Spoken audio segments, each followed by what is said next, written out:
아, 오랜만에 뵙습니다. 네, 안녕하십니까. 오랜만에 뵙습니다. 작년 초쯤에 아마 한번 금계루인 채널에 한번 나왔었던 김익수라고 합니다. 안녕하십니까. 감사합니다. 오늘 같이 자전거 좀 조용히 좀 해주실래요? 아, 좀 버리적거리시네. 이따 오라고 할 거 그랬다. 잠깐 옆으로 좀 나와보세요. 안 보이세요? 라이딩으로 뵌 거 거의 1년 만인 것 같아요. 그쵸. 작년에 제가 좀 잠깐만요. 아, 취임새 하지 말아주실래요? 자신의 컬러는 어떤 컬러라고 생각하시나요? 단색을 되게 좋아하는 편인데 좋아하는 컬러는 막 흰색이나 검정색이나 이런 무채색을 좋아하긴 하는데 저의 뭐 성향이나 캐릭터나 이런 것도 있기 때문에 저는 저를 약간 옅은 회색이라고 표현을 하고 싶습니다. 뭔가 다른 컬러도 함께 이렇게 위로 이렇게 그릴 수 있는 그런 백그라운드가 될 수 있으면서 또 저의 나름의 캐릭터가 있는 그런 컬러가 아마 그게 제일 맞지 않을까 싶어요. 그래서 그레이, 라이트 그레이가 아닐까 싶습니다. 네. 아, 감사합니다. 나 얘기해도 돼? 걷어내면 되니까. 나도 저도 그런 의미로 저는 블랙이거든요. 저는 색깔. 자전거를 언제부터 타신 거예요? 제가 자전거를 입문을 한 거는 뭐 진짜 소시적으로 돌아가면 어렸을 때부터 탔는데 중간에 첫 낙차도 8살 때 했었고요.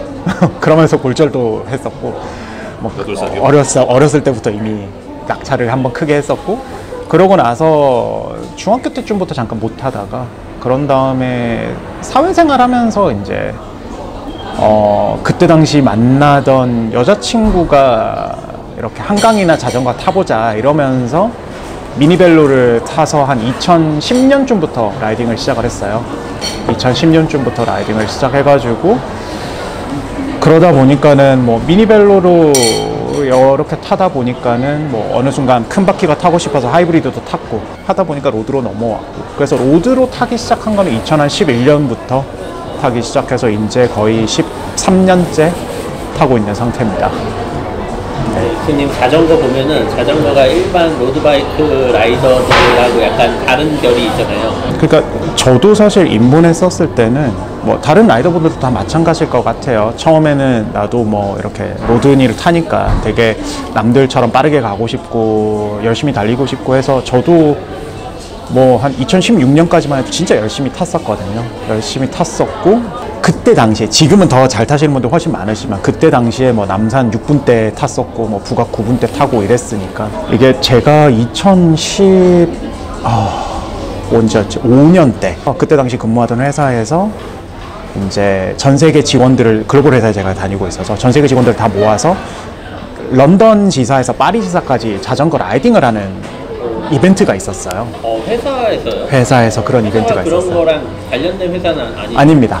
아니고 뭐 제약업계 쪽 회사이긴 한데 이게 글로벌 지부가 있다 보니까 거기에서 뜻맞는 사람들끼리 모아서 약간 기부 이벤트처럼 해가지고 그렇게 해서 그때 당시 런던 파리를 자전거를 타고 한번 간 적이 있었어요. 매년 지금도 이제 코로나 때를 제외하고 계속 이제 그걸 하고 있어요.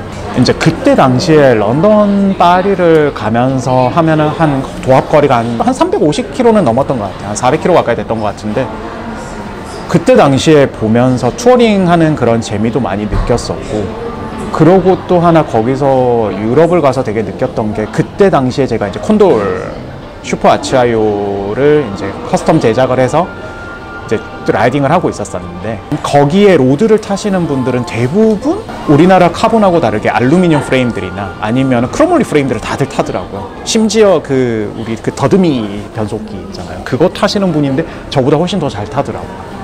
정말 유럽 감성이었어. 그래서 그러면서 되게 이게 좋은 자전거를 탄다고 해서 이게 무조건 라이딩을 잘하는 게 아니구나. 물론 더 좋은 퍼포먼스를 낼 수 있고 좋은 것도 그렇긴 하지만은 그러면서 좀 투어링도 그렇게 한 사흘 동안 해보면서 그러면서 좀 투어링의 재미를 느끼게 됐었어요. 그래서 매년 저는 웬만하면은 해외로 투어를 여름 휴가로 많이 나갔었어요. 2016년에는 대마도에 가가지고 사흘 동안 이제 하루는 완전 남북으로 종주를 했었고, 남섬이랑 북섬 쪽도 라이딩하고 이런 식으로 해가지고 사흘 동안 대마도 종주도 많이 했었어요. 그 이후에 2017년은 제가 못 갔지만 2018년 때 이제 그 종화 형님이 하셨던 울트라 엔듀런스 레이스에 그때 첫 회였던 네덜란드를 일주하는 레이싱을 한번 나갔던 적이 있었어요. 그러면서 조금 이제 투어링 쪽으로 좀 더 많이 깊게 빠져들게 된 것 같아요. 네.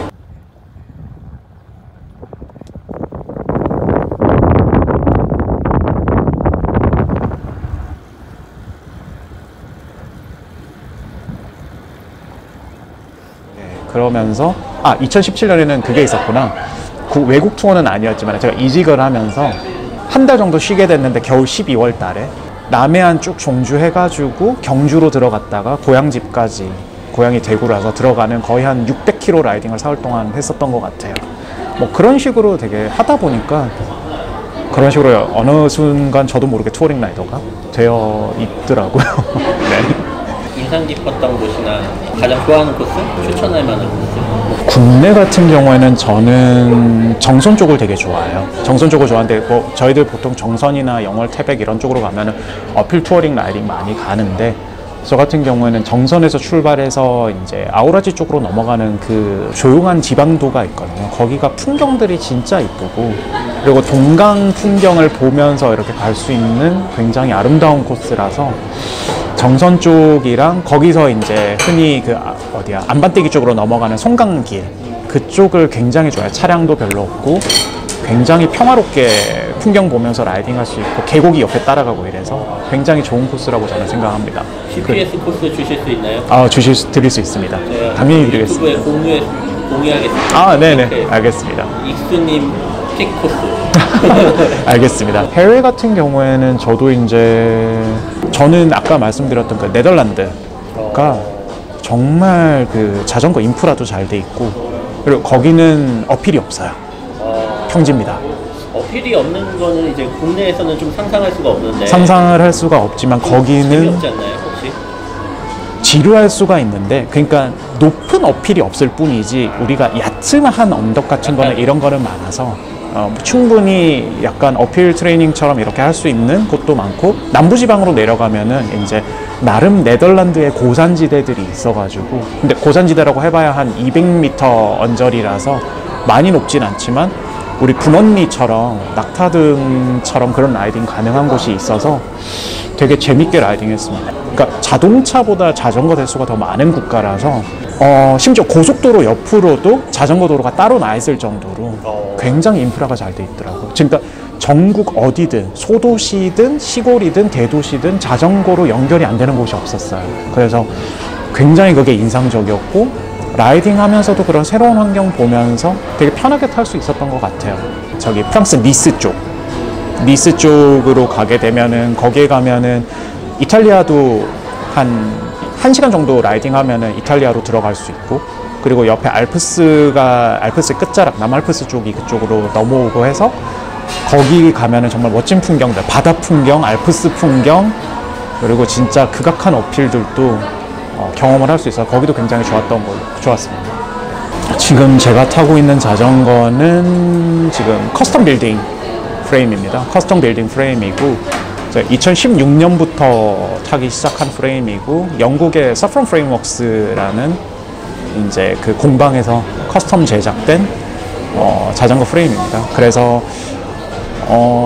약간 제가 투어링 성향이 그때부터 조금 이제 생기다 보니까는 약간 프레임 자체를 좀 장거리 멀리 갈 수 있고 투어링을 할 수 있고, 그러면서도 속도도 놓치지 않을 수 있는 그런 지오메트리로 이제 좀 요청을 해서 그런 거를 좀 반영을 한 프레임입니다.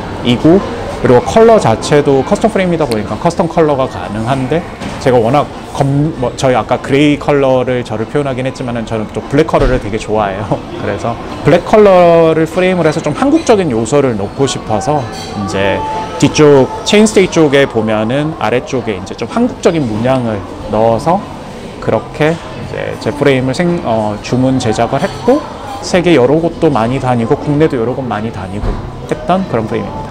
네, 레이놀즈 경량 스틸 프레임이고요. 완차 무게도 제가 기억하기로는 한 8.3kg 정도? 8kg 초반대 정도 나왔던 프레임으로 기억하고 있습니다. 스틸 프레임, 그전에도 이제 콘돌 스틸 프레임을 타셨는데, 네. 스틸 프레임에 대한 어떤 장점? 그리고 스틸 프레임을 이제 국내에서는 많이 이제 안 타시고, 이 선호도가 많이 떨어지잖아요. 근데 스틸을 계속 고집하는 이유나 아니면 어떤 매력이나 뭐 이런 거 설명해 주실 수 있나요? 스틸 프레임의 매력이라고 하면은 일단은 물론 이제 사람들이 스틸 프레임 생각하면은 무겁다라고 생각을 하는데 사실 우리가 이제 흔히 스틸 프레임을 생각하면 크롬올리를 생각을 하시잖아요. 근데 크롬올리도 사실은 여러 가지 스틸 튜빙 중에 한 종류일 뿐이고 요즘은 그 크롬올리에서 더 개량이 많이 된 경량 스틸 프레임들도 굉장히 많은 상태예요. 그래서 그런 것도 있고 또 흔히들 이제 그 녹이나 이런 거에 대해서 우려를 하시는 것도 많지만은 뭐 주기적으로 샵에서 방문해서 관리하고 한다면은 녹 같은 것도 크게 문제가 없다고 저는 생각을 하거든요. 근데 장점이라고 한다면은 사실 무겁기는 무거워요. 무겁기는 굉장히 무겁습니다. 무거운데 아니 그러니까 굉장히 무겁다기보다 일반 카본 프레임이나 알루미늄 프레임 타는 데보다 무거운데 좋은 점이라면 안정감이 있어요. 무게가 좀 더 물론 지오메트리 디자인에 따라 조금 달라지긴 하겠지만 무게가 좀 더 아래로 깔리는 느낌이 들면서 평지를 달릴 때나 우리가 항속으로 이제 쭉 이렇게 항속으로 달리거나 다운힐을 할 때 아래쪽으로 깔리는 느낌이 있으니까 굉장히 안정적으로 다운힐을 할 수 있고 편하게 다운힐을 할 수 있더라고요.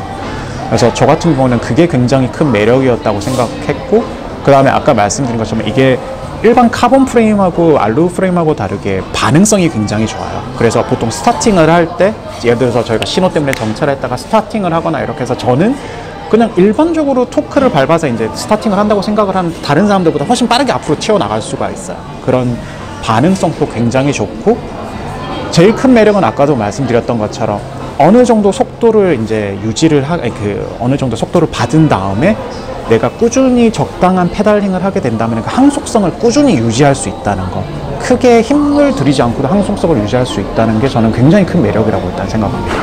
카본처럼 깨질 염려도 없다. 그게 가장 큰 매력이라고 생각하고요. 네. 또 투어링 같은 경우에 우리가 가다 보면은 도로 노면이 우리가 예상했던 거하고 다른, 특히 해외 같은 데 나가게 되면 어떤 노면을 만나야 할지를 모르잖아요. 아무리 투어를 그 코스를 정하고 갔다고 하지만은 뭐 공사 때문에 갑자기 노면이 안 좋을 수도 있고 어디를 가더라도 안정적으로 편안하게 탈 수 있다? 저는 그게 진짜 큰 매력이라고 생각해요. 투어링에 적합한 그런 프레임이라고 저는 생각을 해요. 네. 좋아하는 스타일의 장비 뭐 이런 거 있을까요? 좋아하는 스타일의 장비, 투어링을 할 때 지금 막 TT바도 달려있고 네. 그러니까 약간 익수님만의 이 스타일이 네. 있거든요. 제가 네네네. 자전거 자체에 네네. 그런 거를 어떤 설명해 주실 게 있나요? 추천할 만한 거나? 저 같은 경우는 일단은 기본적으로 프레임백을 달고 항상 이제 라이딩을 하기는 하거든요. 프레임백을 달고 라이딩하는 이유 중에 하나는 사실 우리가 서울에서도 타더라도 언제 펑크가 터질지 모르고 그리고 뭐라고 해야 되나 이렇게 뭐 여러 가지 공구를 가지고 다닐 수 있는 그런 것들이 있잖아요. 그런 게 굉장히 편하고 둘째로 장거리를 가든 뭐를 하든 거기에 이제 넣어서 뭔가 보급품을 넣어서 왜냐하면 우리가 다 라이딩을 하다 보면은 우리나라가 편의점이 많다고는 하지만은 어디서 편의점을 내가 원하는 시기에 못 갈 수도 있잖아요. 식당이나 이런 곳을. 그러니까 그런 데다가 보급품을 넣어서 아니면 뭐 보조 배터리를 넣든가 이런 식으로 해서 여러 가지를 필요한 것들을 넣어서 다닐 수 있는 그게 프레임백이 가장 큰 매력이라고 생각을 하고요. 정말 저는 좋은 아이템이라고 생각을 하고 에어로바 같은 경우에는 사실 굳이 필수적은 아니지만 저 같은 경우는 장거리 투어링을 좋아하고 이러다 보니까 또 해외 투어링을 많이 하고 하다 보면 우리가 역풍을 많이 만나잖아요. 오래 라이딩을 해야 되는데 오랫동안 라이딩을 해야 되는데 역풍을 계속 맞고 가다 보면 속도도 떨어지고 힘들고 그리고 계속 이게 한번 생각해보세요. 한 사흘 나흘 정도 매일 150km, 200km 이상을 타면은 손이 진짜 아프거든요.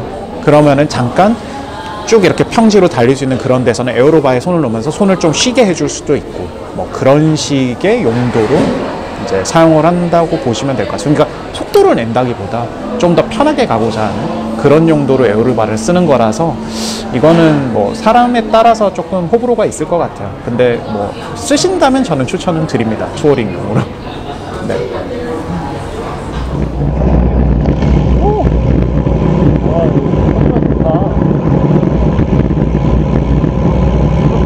길도 예쁘고 차도